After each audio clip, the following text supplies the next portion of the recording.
بسم الله الرحمن الرحيم. السلام عليكم ورحمة الله وبركاته. أهلا بكم حبايب قلبي في قناة إبداعات المسا. معاكم فاطمة، بحبكم كلكم في الله وحشتوني جدا جدا. أنا اليومين دول مشغولة جدا، وكلنا في الوقت ده مفيش بيت مش مشغول، أغلب البيوت مشغولة. بنفصل الشتوي عن الصيفي وبنعيد ترتيب الشقة من تاني، الترتيبة الشتوية اللي كلنا متعودين عليها في بيوتنا. فالنهارده بصراحة ربنا خلاص أنا جبت آخري كده. أنا دلوقتي الساعة حوالي 3:30 ولسه ما عملتش غدا، بس عندي بصراحة ربنا حاجة تنقذ الموقف معايا على طول. انا عندي ده كيس كفتة رز اللي كنت عاملاها، انا عملتها معاكم وصورتها معاكم اول بداياتي في الفيديوهات خالص من حوالي سنة، وهصورها معاكم مرة تاني برضو بإذن الله قريب. دي كفتة رز انا مفرزاها وشايلاها، بس مش دي اللي من سنة طبعا يعني. دي انا مفرزاها وشايلاها، وكنت فرزت ساعتها برضو معاكي. هعملها معاكي. ودي طماطم انا بحب اشيلها كده، بصي زي ما هي كده، وتبقى جميله وحلوه وكانك لسه جايباها دلوقتي اهو. انا طلعت الكيس هشتغل بيه. ومعايا ده قرن فلفل برضو. وهعمل رز وشعريه، رز بشعريه معاكي، هصور معاكي برضو على طول.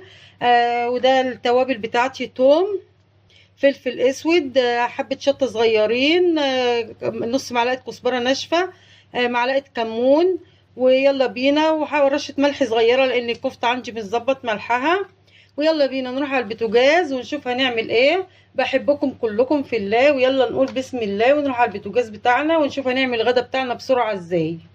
قبل ما اروح على البوتاجاز زي ما قلت لكم، انا هقعد اصبع الكفته دي، كلنا عارفين بنصبع الكفته ازاي. انا هطلعها من الكيس بتاعها وهبتدي. بصي انا ببقى حاطاها مستطيله كده، فما بتاخدش وقت معايا وتفك بصراحه اهي. هبتدي ادهن ايدي زيت وابتدي اصبعها معاكي على طول بسم الله. بصي انا الطماطم طلعتها دلوقتي لان ما كنتش عايزاها تنزل ميتها لما تفك.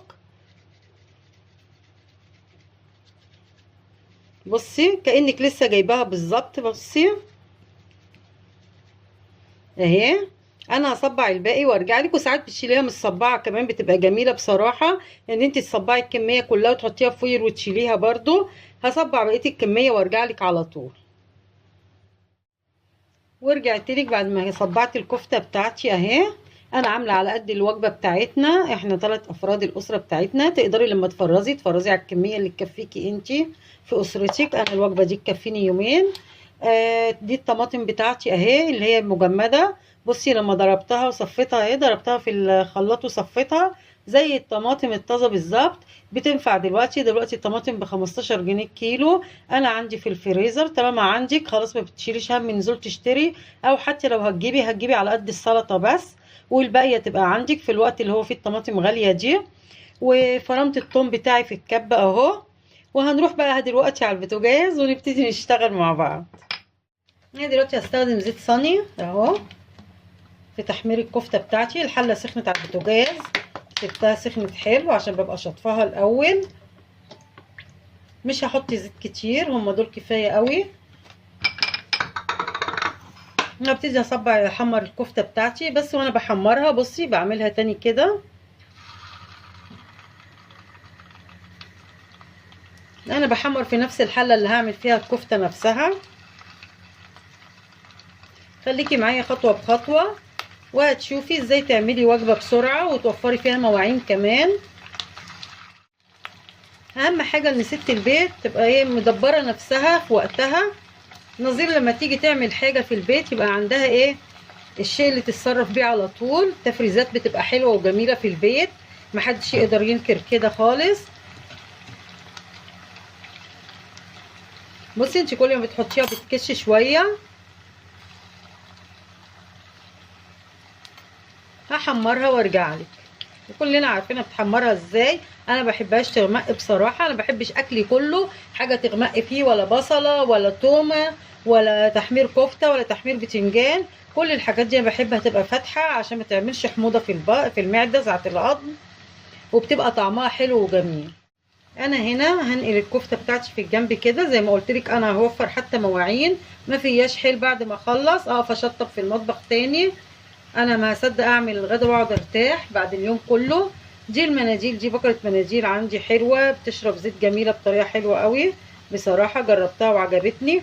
هطلع في الجنب ده كده وادخل التانيين مكانهم. وادي اول طاسة طلعتها. بصي انا بحب اللون الوردي ده في الكفتة، ما غمقش عن كده. هطلعها واحمر الباقيين وارجع لك. وبكده انا خلصت تحمير الكفته بتاعتي. الخطوه اللي جايه هعمل ايه؟ انا الزيت بتاع الكفته ده انا هاخد نصه هعمل فيه الرز، هحط معاه حته سمنه بلدي وهعمل فيه الرز، هيبقى متطعم من طعم الكفته برده. هفضي في الحله اللي جنبي كده وهدي النار بتاعتي ثواني، وهنزل بحته زبده صفرا. هنزل بحته زبده صفرا زي ما انت شايفه كده. اولا هتبرد لي الزيت شويه علشان التومه بتاعتي بنزلها ما تتحرقش مني. ثانيا هي بتدي طعم جميل جدا في الاكل. الزبده الصفراء النيوزيلندي انا عن نفسي بحبها جدا. نزلت بالتومه معاكي. بقول لبناتي حبايبي اللي هم سنه اولى جواز وسنه اولى مطبخ اللي لسه جداد، في منهم شطار جدا جدا وفي منهم بقى لسه كانوا متدلعين عند ماما شويه فبيضربوا لخمه شويه. لا، حاولي تظبطي وقتك وتظبطي مجهودك. اتعبي في يوم فرزي فيه شويه حاجات هتيجي تعمليها. هعلي النار بس شويه. هتيجي يوم زنقه زي كده بتوضبي الشقه، بتعيدي ترتيب مكان تاني، اي ظروف زي كده زي اليوم اللي انا فيه دوت، بطلع صيفي من شتوي وبدور الشقه نفسها تدويره شتويه. فبتبقى عندك حاجاتك في البيت، ما بتحتاجيش لا تشتري حاجه من بره، وفي نفس الوقت ما بتجهديش نفسك. اكل مش هياخد معاكي وقت لانه اغلبه محضره قبل كده. في يوم خليه في الشهر رتبي فيه امورك ان انت تفرزي حاجاتك بتاعت الشهر وتخليها في بيتك طالما امكانياتك سامحه. اللي امكانياتهم مش سامحه، في ناس كتير مننا الرزق يوم بيومه، مش كل شهر وفي كل اسبوع. حسب امكانياتك الماديه رتبي امورك وظروفك، والله المستعان. ربنا يوسع علينا جميعا يا رب. ما ننساش ان الكورونا برضو اثرت على بيوت كتير الفتره اللي فاتت. ربنا يا رب يرضي الناس كلها يوسع عليها. اما ترتبي امورك بيبقى احسن ليكي في البيت، ما بتحسيش بالضغط عليكي. حتى لو في يوم تعبانه فيه زي كده وعامله مجهود هتبقي ايه الحمد لله رب العالمين. عندك طلباتك تقدري تتصرفي على طول وتعملي الغدا بتاعك في وقت قصير. ما يبقاش حمل الغدا وحمل ان انت تنضفي وتشتري وتجهزي، يبقى حمل كبير عليكي. انا البصله التومه بتاعتي صفرت اهي. على فكره انا مش بعمل اللهم صل على النبي، مش بعمل الكفته بتاعتي البصله خالص، هي التومه بس، وبتبقى الريحه تحفه وجميله جدا. انا هسيبها تتسبك، وفي الوقت اللي هتتسبك فيه انا هقشر بطاطسايه وسط كده واخرطها وارجع لك تاني. وادي بصي الصلصه بتاعتي دخلت في التسبيك. هضيف ايه؟ هضيف اضافه كده معاكي. هضيف نص معلقه سكر. ما تقلقيش مش هتاثر في الاكل في حاجه، بس هتقلل الحموضه بتاعت التومه مع الطماطم مع التسبيكه، هتعادل المعادله بتاعت الحموضه يعني. وكمان هضيف ايه؟ ده الفلفل الهريسه بتاعي الحلو، هضيف منه معلقتين بيدي طعم جميل جدا. معلقتين صغيرين مش كبار. طبعا هو متجمد زي ما انت شايفه كده في الفريزر.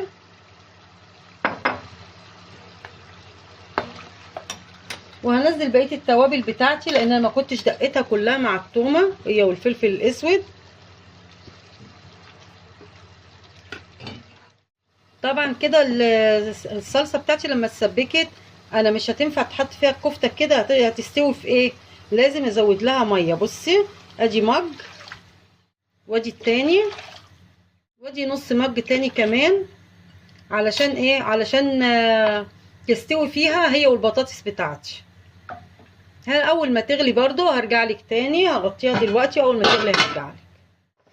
انا الصلصه بتاعتي غليت. هعمل ايه دلوقتي؟ هظبط ملحها بس. وانتي بتظبطي الملح خلي بالك ان انتي ايه ما تحدقيهوش.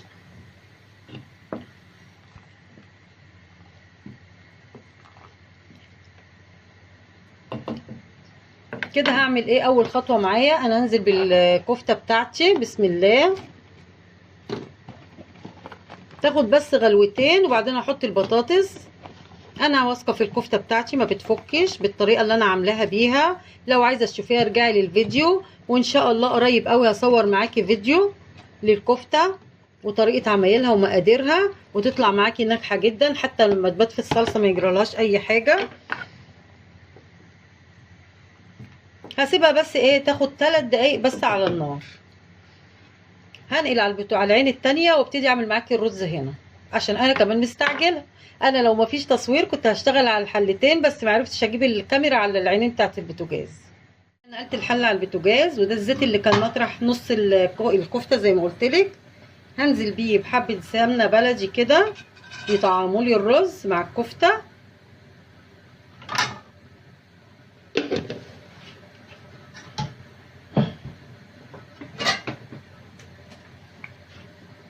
وهنزل بالشعريه بتاعتي. دي كوبايه شعريه، حوالي كوبايه شعريه يعني حوالي ربع كيلو الا شويه على نص كيلو الرز يعني لو الرز انا معايا 3 كوبايات انا بحط معاه تلته شعريه. بصراحه انا بحب الشعريه مع الرز بتبقى بالطريقه دي. وكمان في معلومه تانية، انت لو حابه الرز بتاعك عايزه تعرفي العيار بتاعه، طبعا احنا بالخبره مع الوقت عرفنا عيار الحله بتاعتنا وعيار الرز. لو الرز البلدي بتاعنا الحلو النظيف اللي جايباه من الفلاحين نفسها في الزراعه الحلوه، اليومين دول بياخد ميه. يعني كوبايه الرز ممكن تاخد معاكي كوبايه ونص ميه. لما بيكون الرز جديد ما بياخدش معاكي ميه. دي معلومه تخلي بالك منها قوي. يعني مش مقياس ان يبقى على طول كوبايه الرز المصري عليها كوبايه ميه او كوبايه ونص ميه وبس. لا، انت ممكن لو الرز جديد في اول الموسم ما بياخدش ميه كتير، فانت تحاولي تظبطي ايه المقدار بتاعك. احسن حاجه تعيري في الوقت العادي بياخد كوبايه. في الوقت اللي هو زي دلوقتي كده والرز موجود عندك وبقاله فتره قديم، الرز مش لسه محصول دلوقتي يعني حاصدينه دلوقتي، بتحطي حوالي كوبايه وربع او كوبايه ونص ميه. انا هحمر الشعريه بتاعتي حلوه قوي. بصي الكفته كده معايا خلاص كده خدت 3 دقايق سوا. هنزل بالبطاطس بتاعتي عليها. انا مسكت التليفون بايدي بصراحه عشان اصور معاكي. وادي الشعريه بتاعتي على البوتاجاز داخله على الاحمرار اهي. هغطي الحله وارجع لك تاني.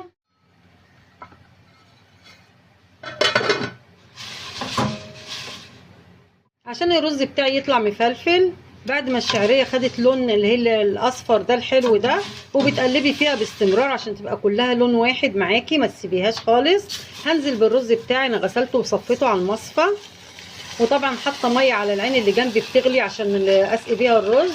بس بعد ما فلفل فيها الرز مع الشعريه. بسم الله، اللهم صل على سيدنا محمد وعلى اله وصحبه وسلم.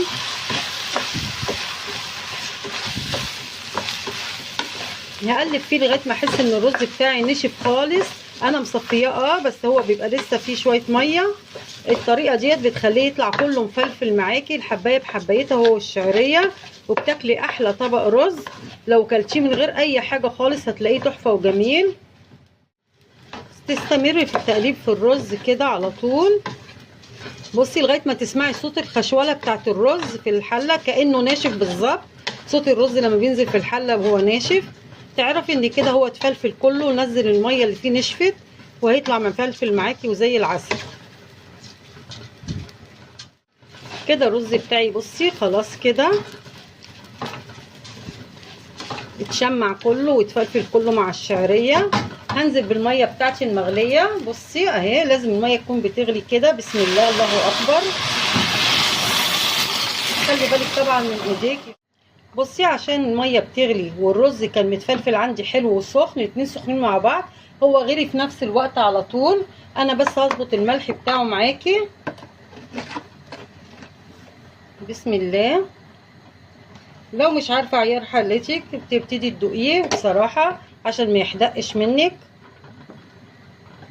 وهغطيه، واول ما يبتدي يبقبق كده والميه تنقص شويه منه انا هوطي عليه البوتاجاز وابقى ارجع لك بعد ما يستوي. خلي بالك الحلل اللي استلس في الرز بالذات عشان ما تشطش منك.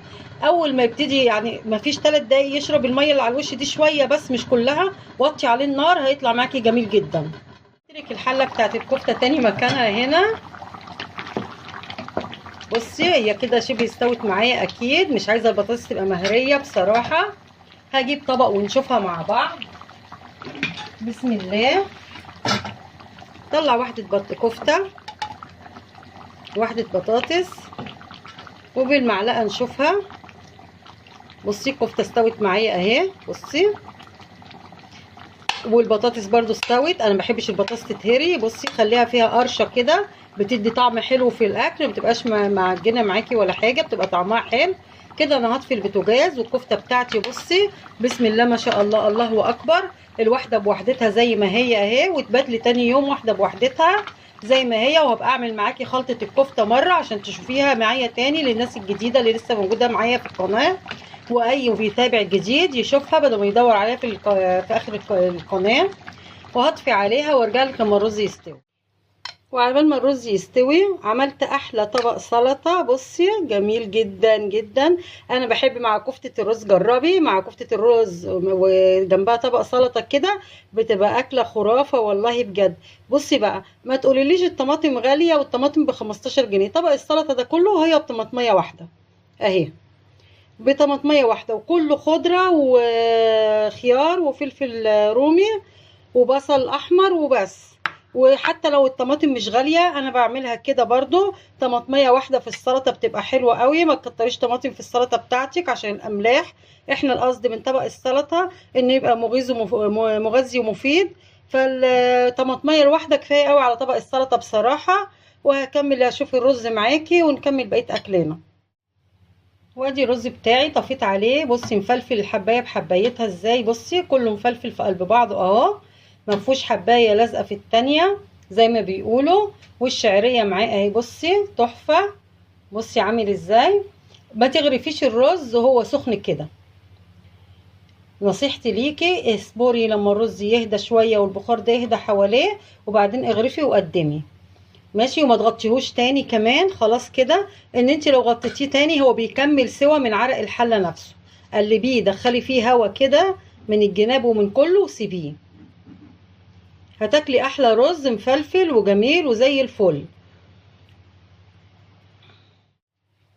ورجعت لكم بعد ما الرز بتاعي هدي وبقى درجة حرارته حلوة، البخار بتاعه خلص منه خالص. وغرفت الغدا بتاعنا، تعالوا اتفضلوا معانا. انا خلصت الغدا بتاعي بالظبط في حوالي ساعة و10 دقايق بالدقيقة. خليكي ناصحة، خليكي شاطرة، خليكي واعية لبيتك، خليكي مدبرة لأمورك علشان تقدري تقفي على رجليكي وتحققي هدفك في حياتك. بحبكم كلكم في الله، والسلام عليكم ورحمة الله وبركاته.